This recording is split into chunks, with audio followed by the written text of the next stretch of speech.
Enrique Zuleta Puceiro. Enrique, ¿qué tal? Buen día, ¿cómo le va? ¿Cómo está usted? ¿Qué tal? Buen día, ¿cómo están? Gracias por atendernos, Enrique. Bueno, a ver, ¿estamos en un eterno déjà vu? ¿Estamos retrocediendo? ¿No nos queremos despegar del siglo pasado con lo que está pasando? ¿Cómo lo analiza usted? Bueno, estamos como todas las sociedades, con situación muy compleja, con escenarios distintos y sectores de la sociedad. Algunos son muy anacrónicos y conciben la salida hacia atrás.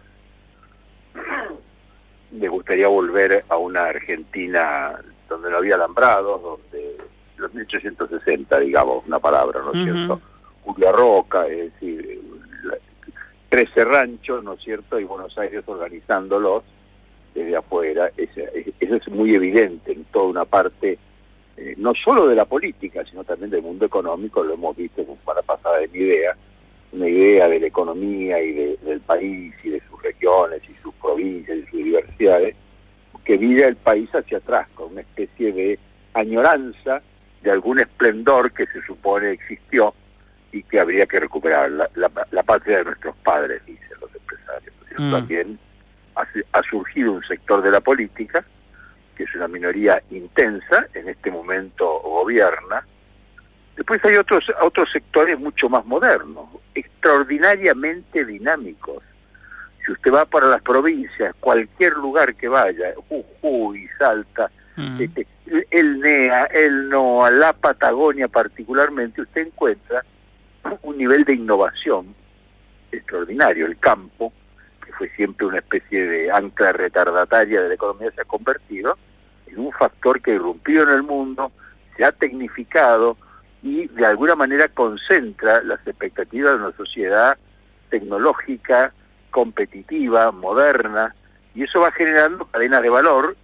Podemos hablar de la cadena de valor del litio, de la minería, hasta la pesca, que era una actividad realmente que absolutamente marginal, sigue siendo una actividad en negro casi toda, como el turismo receptivo. Son todas actividades que están produciendo una verdadera revolución. Entonces me parece, ahí tiene ya dos escenarios.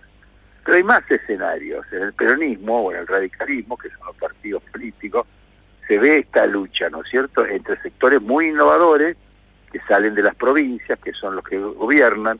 Hay un radicalismo que gobierna, que tiene gobernadores, sobre todo, que tiene intendentes de grandes ciudades, que se renueva, que es gente mucho más joven, con una agenda más vinculada a la gestión, a la responsabilidad de la gestión. Y hay otros sectores muchísimo menos impregnados por la responsabilidad de la gestión, más principista, que está pensando siempre en una especie de radicalismo que se rompe pero no se dobla, que no negocia, que termina estando enfrente y haciendo funcional de alguna manera a los que quieren ver en los partidos una especie de cáscara vieja, atrasada, casta, etcétera. En el sindicalismo ni hablar, en el mundo universitario, en el periodismo. Recorramos todos los sectores de la Argentina, los actores de la Argentina, sociales y políticos, y vemos que está esta especie de fragmentación, que yo insisto una vez más, lo hemos hablado muchas veces en Sudamericana, no es de la Argentina, es del mundo. Todo el mundo está produciéndose una especie, tal vez por el impacto de las tecnologías, por los cambios generacionales, se está produciendo esta especie de sinceramiento de las sociedades consigo mismas. No hay grandes liderazgos, no los va a haber tampoco, y lo que hay es una Argentina que trabaja, que produce, que cree, que confía, que se juega, y otra Argentina que cree que es posible moverse olímpicamente por fuera de la realidad, empujándola hacia adelante o hacia atrás, depende en qué creas. Me parece que este es el escenario que nos tenemos por delante, para decirlo de una manera rapidísima, ¿no? Claro, pero a ver, es cierto, muchos aspectos de los que detalla. Hay una cuestión que para mí es muy singular.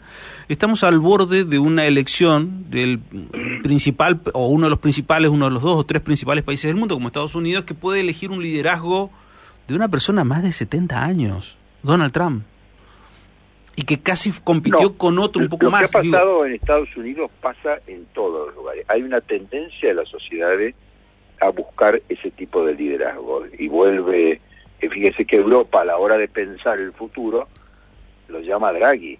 Mario Draghi, que fue un hombre de un enorme prestigio al frente del Banco Europeo, y está el plan Draghi, que une a todos los países, es un plan industrial de recrear el Estado, de recrear de alguna manera el Estado de Providencia, fondearlo a través de un inmenso préstamo que los países se hacen a sí mismos. Entonces, ese es, usted podría decir, es más de lo mismo. Sí, es Europa, en este caso, profundizando, que es un poco lo que representa Trump también en Estados Unidos. Es decir, vamos a buscar al argentino o al norteamericano o al europeo en general de a pie, que vive, que trabaja, que confíe, que todavía tributa, que todavía paga sus cargas sociales, que cree en la educación y que cree vamos, de una manera, una política del trabajo, frente a esa otra política que viene de la política entendida más bien como competencia entre nosotros y ellos, y más expresada en los partidos políticos tradicionales. Si usted ve, además, en casi todo el mundo han puesto en marcha sistemas como el de las PASO, que lo que tienden es a no resolver los problemas de la política, sino trasladárselos a la gente, convertir al escenario en una gran campaña permanente donde lo único que se discute son los intereses y los egos de los dirigentes, y donde casi todos los temas importantes están fuera de la agenda. Entonces me parece que estas visiones de la política no son lineales tampoco, no es que haya una conspiración, es que las sociedades son diversas, son complejas, dan lugar a todas las vocaciones, y lo que está faltando es una capacidad para integrarlas. Yo le diría que si hubiera que mirar la cuestión de Estados Unidos, le está pasando lo mismo que a la Argentina. Tiene un sistema liberal republicano, vamos a decir, hecho en la Constitución del siglo XIX, que tiene problemas para digerir los problemas de la democracia, que son mucho más complejos, porque hay mayoría, minoría, participación, horizontalidad, inclusión, pobreza, inmensa pobreza, riqueza, inmensa riqueza. ¿Se da cuenta? Entonces, eso, bueno, ¿dónde está en la República? No hay ningún lugar. Si usted le dije, por ejemplo, en los años 90, usted habló mucho de este retorno de los 90. Bueno, fíjense, por ejemplo, las tarifas eléctricas, que es un buen tema. ¿Qué había? Había un sistema de privatización y había un acuerdo en el cual el Estado iba a seguir financiando a la gente que era pobre y a la gente que vivía en asentamiento. A los pobres iban a crecer porque venía el progreso y venía el desarrollo y el crecimiento, y se iban a convertir en clientes, y los asentamientos serían rápidamente absorbidos por las ciudades. Eso se pensaba en el 93. Bueno, hoy usted lo que tiene es un país totalmente diferente, otro mapa. Claro. Tiene 52% de pobreza, llega al 60% o más en los conurbanos. Hay sectores enormes que no es que sean pobres o que estén en asentamiento, ni están en asentamiento ni son pobres, son clases medias pauperizadas. ¿Y cómo los atiende? El Estado no existe, yo me voy, esto le pasa, hágalo usted, compitan, busquen lo que sea, pero ¿y qué hacemos con 6,5 millones de trabajadores de la economía popular en todo el país? Bueno, eso no existe. Bueno, pero a ver, Enrique, pero no ¿se da cuenta? Sí, yo entiendo eso aparte, pero hay otra parte que observo, esa es de una teoría económica, pero en la praxis social, la Iglesia me está diciendo cada vez más que esos espacios que es abandonado por el Estado, especialmente en toda esa franja de debilidad social, como es pero esa son franja, pobres, son clases medias. Claro, pero en esa franja de vulnerabilidad, quien va ocupando el rol del Estado en muchos aspectos es el narcotráfico. No, yo no lo creo. Creo que el narcotráfico es distinto. Ahí lo que hay es muchísimo narcomenudeo junto con otras cosas, pero ese narcotráfico que se llama en América Latina, que gobierna universidades, tiene senadores, diputados, gobernadores, ejércitos que ocupan parte del territorio, eso no existe en la Argentina. Creo que hay un sector de la política argentina muy conservador que inventa la cuestión del narcotráfico, pero todos los líderes del narcotráfico, por ejemplo Rosario, están todos presos, y están todos presos con condenas permanentes. Ahora, no administran las cárceles y manejan las cosas desde las cárceles. No hay un poder del narcotráfico, hay una inmensa, vamos a decir, irrupción de la droga, fruto del desencanto, de la pobreza, del bajar los brazos, de la carencia de las instituciones, de la cobardía de los jueces y de los intendentes y de los diputados, y las, vamos a decir, complicidades implícitas. Pero no hay un poder narcotráfico con un señor que domina un territorio, que tiene ejércitos, aviones, submarinos, Eso no existe. Me parece que se está exagerando porque necesita de alguna manera el gobierno, este gobierno y otros gobiernos, de dar una idea militar de las cosas, que la fuerza, vamos a decir, del law and order, de la ley del orden, son signos, yo voy a darles a ustedes seguridad. Pero la verdad es la cosa, vamos a ver, ¿qué hace el ejército en Rosario? Díganme qué es lo que ha hecho el ejército.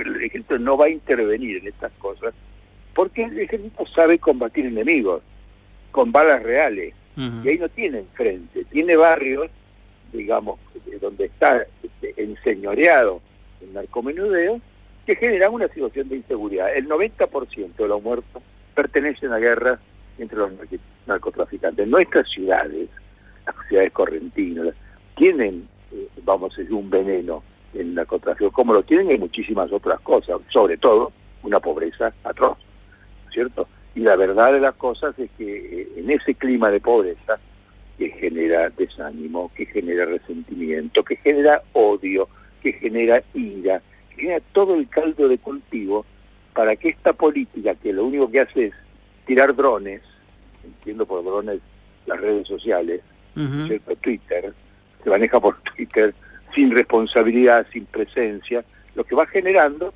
es más ira, más bronca, más sensación de que alguien tiene que hacer algo, que tiene que haber un loco que rompa todo. Bueno, y eso pasa en Colombia, en Perú, en Ecuador, en Venezuela, es el esquema Bukele, digamos. Ahora, lo que tiene usted es un país que tiene 350.000 millones de dólares, el colchón está trayendo un poco ahora, ha traído 14.000 millones, ¿no es cierto? Que es una mínima proporción. Ahora, esa Argentina que atesora, tiene otra Argentina que padece, que no tiene soluciones. Milei, ¿cómo llegó? Milei, 4 cosas fundamentales, 4 drivers, los que estudiamos bastante estos asuntos en las provincias, haciendo encuestas en casi todas ellas. La gente lo que quería era trabajo en blanco, trabajo suficiente, trabajo para prosperar, trabajo que tuviera futuro, trabajo sostenible. Lo segundo que buscaba era seguridad. Seguridad entendía 4 cosas: la seguridad personal, la seguridad que da la previsión social y la seguridad que da la educación. Buscaba un horizonte, un terreno firme. Bueno, alguien que rompa todo, que patee las fichas de este casino y que caerán de alguna manera, que a lo mejor nos trae más trabajo, más educación, más salud, más seguridad en sentido genérico. Eso es lo que votó la gente. Ahora, cuando usted le decía, ¿y la dolarización? Bueno, la dolarización tenía y tiene un 70% de la gente en contra. O si le decía equilibrio fiscal, bueno, no estaba en la agenda. Equilibrio fiscal a cualquier costa, aunque usted desaparezca del mapa, aunque usted vea, vamos a decir, oscurecerse su horizonte para siempre, no por ahora, ¿no es cierto? Bueno, eso no estaba en la agenda. Una vez más, hay que recordar a Menem cuando dijo, si les hubiera dicho lo que iba a hacer, no me hubieran votado. Bueno, eso lo dijo esta semana el presidente en el discurso de ideas. Y lo tuve que hacer en el verano, dice, porque en el verano hay que hacer esto para la gente, para que votar el ajuste. Ya sabía yo cómo era el ajuste. Son textuales palabras las que he explicado. Ahora, ¿eso está bien o está mal?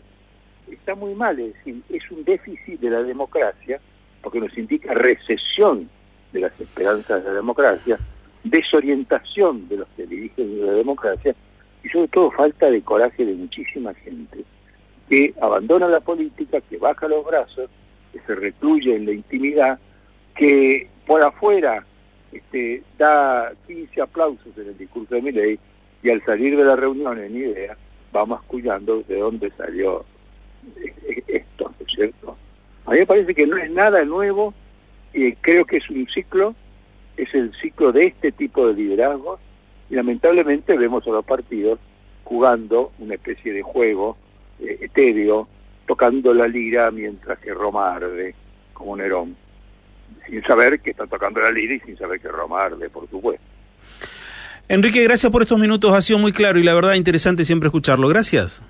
Gracias a ustedes, un abrazo. Igualmente. Enrique Zuleta Puseiro, el primer análisis sobre el contexto nacional y todos estos cambios.